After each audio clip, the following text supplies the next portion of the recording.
¿Alguna vez te has preguntado qué harías si te arrebataran todo lo que conoces? Tu hogar, tu familia, incluso tu nombre.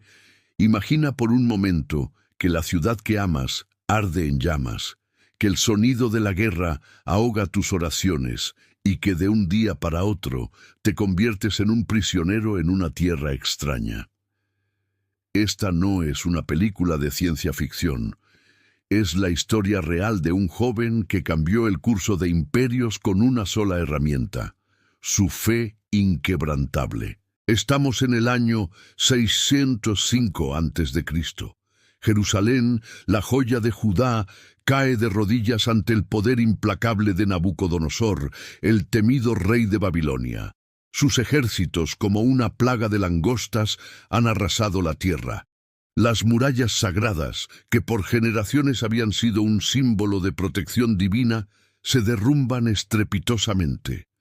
El majestuoso templo de Salomón, el corazón espiritual de Israel, es profanado y saqueado. Sus tesoros más sagrados, la menorá de oro, los utensilios ceremoniales, todo es arrancado y llevado como trofeo a la lejana Babilonia. Es una humillación total, la evidencia de una nación que, según los profetas, había dado la espalda a su Dios. Entre las columnas de humo y el llanto de los sobrevivientes, los soldados babilónicos no solo buscan oro, sino también talento. Por orden del rey, seleccionan a los jóvenes más brillantes de la nobleza judía. La estrategia de Nabucodonosor es astuta. No quiere simplemente esclavos, quiere asimilar a la élite, despojarlos de su identidad y transformarlos en fieles servidores de su imperio. Entre la multitud de cautivos, con la mirada perdida y el corazón encogido, se encuentra un joven llamado Daniel. A su lado sus inseparables amigos, Ananías, Misael y Azarías. Eran príncipes en su tierra. Ahora no son más que propiedad del rey de Babilonia. Su destino inmediato no es un campo de trabajo, sino el palacio real. El plan de Nabucodonosor es una inmersión cultural forzada. Durante 3 años, estos jóvenes serán educados en la compleja lengua y escritura de los caldeos. Aprenderán su astrología, sus matemáticas, su literatura y, lo más importante, su forma de ver el mundo. Les dan nuevos nombres babilónicos para borrar cualquier rastro de su pasado hebreo. Daniel es rebautizado como Beltsasar. Ananías, Misael y Azarías se convierten en Sadrac, Mesac y Abednego. El mensaje es claro: ya no sois quienes erais, ahora nos pertenecéis. Pero hay algo que los babilonios no pueden cambiar. Mientras la propaganda del imperio intenta lavarles el cerebro, en el corazón de Daniel arde una llama que se niega a extinguirse. Aunque le quiten su nombre, su ropa y su libertad, nadie, ni siquiera el hombre más poderoso de la tierra, puede arrebatarle su fe en el Dios de Israel. Y es aquí, en medio del lujo y la opresión del palacio, donde surgirá la primera prueba, un desafío que parecerá pequeño, pero cuyas consecuencias resonarán por toda la eternidad. El rey, en un aparente gesto de generosidad, ordena que a estos jóvenes hebreos se les sirva la misma comida y el mismo vino de su mesa real. Eran los manjares más exquisitos del imperio: carnes selectas, vinos añejos, platos preparados por los mejores chefs de Babilonia. Para cualquier otro cautivo, esto habría sido un lujo impensable, una oportunidad de oro. Pero para Daniel era una trampa mortal. Según la ley de Moisés, muchas de esas carnes no eran puras, y peor aún, probablemente habían sido ofrecidas primero como sacrificio a los ídolos babilónicos. Comer de esa mesa significaba contaminarse, traicionar el pacto con su Dios. Daniel tomó una decisión que marcaría su vida. Sabía que negarse a la comida del rey era un acto de rebelión directa. Podía ser visto como un insulto, una insubordinación castigada con la muerte. Sus amigos lo apoyaron sin dudarlo. Con una calma y una valentía que sorprendieron a todos, Daniel se acercó a Aspenas, el jefe de los oficiales a cargo de ellos. Con respeto pero con firmeza le explicó su situación. Por favor, te ruego que no nos obligues a contaminarnos con la comida y el vino del rey. El corazón de Aspenaz se llenó de temor. Apreciaba a Daniel. Había visto en él una inteligencia y una nobleza especiales, pero su propia vida estaba en juego. «Tengo miedo de mi señor, el rey», respondió. «Él ha asignado vuestra comida y vuestra bebida. Si vuestro rostro parece más demacrado que el de los otros jóvenes de vuestra edad, el rey me cortará la cabeza por vuestra culpa». Era un dilema terrible. Su afecto por los jóvenes chocaba con su instinto de supervivencia.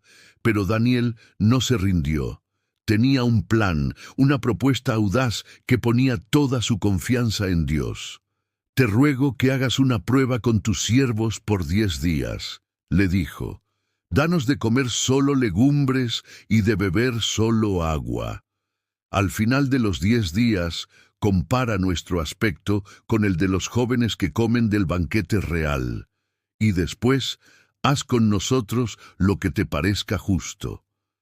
El riesgo era inmenso para todos. Si el experimento fallaba, no solo Daniel y sus amigos enfrentarían la ira del rey, sino que el propio Aspenaz perdería la vida. Pero algo en la convicción de Daniel lo conmovió. Quizás fue su fe inquebrantable, o quizás la lógica de su propuesta. Con el corazón en un puño, el oficial aceptó el desafío. Comenzó la prueba. Mientras los demás jóvenes se daban un festín con carnes jugosas y vinos embriagadores, Daniel, Sadrac, Mesac y Abednego se sentaban a comer humildes platos de verduras y a beber agua. Imaginen las burlas, los susurros en los pasillos del palacio. Miren a los hebreos, rechazan la generosidad del rey por sus supersticiones. Pronto se verán débiles y enfermos. Cada día que pasaba, la tensión aumentaba. Estarían tentando a la suerte. Habría sido un error desafiar al sistema de una manera tan visible. Finalmente, llegó el 10º día. El oficial, nervioso, los llamó para la inspección. Los puso en fila junto a los jóvenes que habían comido de la mesa del rey. El resultado fue tan asombroso que dejó a todos sin palabras. Daniel y sus amigos no solo no estaban demacrados, sino que su rostro lucía más saludable y robusto que el de todos los demás. Estaban más fuertes, más alertas, con una vitalidad que irradiaba de ellos. Dios no solo había sostenido sus cuerpos, sino que los había honrado públicamente por su fidelidad. El experimento había sido un éxito rotundo. Desde ese día, el oficial les permitió continuar con su dieta de legumbres y agua, y Dios les dio un regalo aún mayor: conocimiento, inteligencia y una sabiduría excepcional. Pero a Daniel le concedió algo único: la capacidad de entender toda clase de visiones y sueños. Al final de los 3 años de entrenamiento, todos los jóvenes fueron llevados ante el rey Nabucodonosor. El monarca los examinó personalmente, conversando con cada uno. Cuando habló con Daniel, Ananías, Misael y Azarías, quedó impresionado. No encontró a nadie que se les igualara. En todos los asuntos de sabiduría y entendimiento que les consultaba, los halló 10 veces mejores que todos los magos y astrólogos de su reino. El rey, que había intentado despojarlos de su identidad, ahora los elevaba a las posiciones más altas de su corte. La victoria de Daniel en esta primera prueba fue total. Demostró que la verdadera fuerza no proviene de los manjares de un rey, sino de la obediencia a Dios. Probó que se puede vivir en Babilonia sin que Babilonia viva dentro de ti. Pero lo que Daniel no sabía en ese momento, mientras disfrutaba del favor del rey, era que esto solo era el comienzo. El Dios que lo había salvado de contaminarse con comida Pronto lo llamaría a enfrentar leones hambrientos, hornos de fuego ardiente, y a interpretar sueños que decidirían el destino no solo de Babilonia, sino de todos los grandes imperios que vendrían después.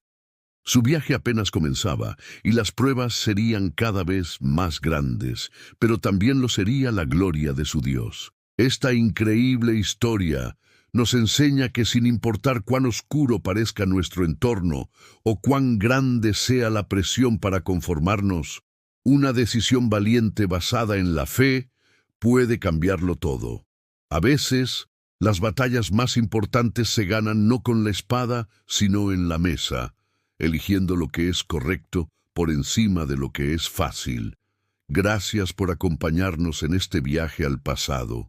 Si esta historia te ha inspirado, no olvides darle a me gusta, compartirla con alguien que necesite un mensaje de esperanza y, por supuesto, suscribirte a nuestro canal para no perderte más relatos fascinantes como este. Nos vemos en el próximo video.